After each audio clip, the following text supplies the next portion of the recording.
नमस्कार, मनी 9 में आपका स्वागत है। मैं हूं दिनेश अग्रहरी।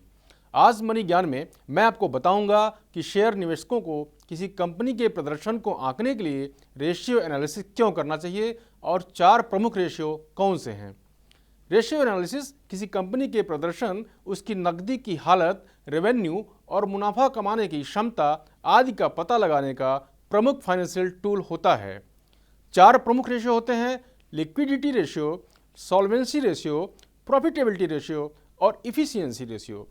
अब इन चारों के बारे में विस्तार से समझते हैं। पहले जानते हैं कि लिक्विडिटी रेशियो क्या होता है। तो कोई कंपनी अपने उपलब्ध एसेट या रेवेन्यू के साथ कितनी तेजी से अपने कर्जों को निपटाती है, इसे आंकने के लिए लिक्विडिटी रेशियो का इस्तेमाल किया जाता है। अब जानते हैं कि सॉल्वेंसी रेशियो क्या होता है। तो सॉल्वेंसी रेशियो को फाइनेंशियल लीवरेज रेशियो भी कहते हैं। इससे इस बात का अंदाजा लगता है कि किसी कंपनी के एसेट, आय और इक्विटी के अनुपात में उसके कर्ज का स्तर क्या है।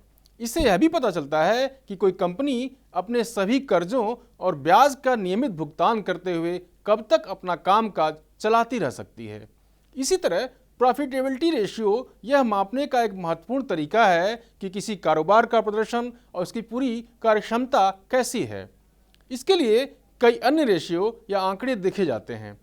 किसी कंपनी के profit margin, return on equity, return on asset, gross margin ratio आदि की गणना से यह आइडिया मिल जाता है कि कोई कंपनी सही मुनाफा कमा रही है या नहीं, और क्या उसके मुनाफे में सुधार की और गुंजाइश है।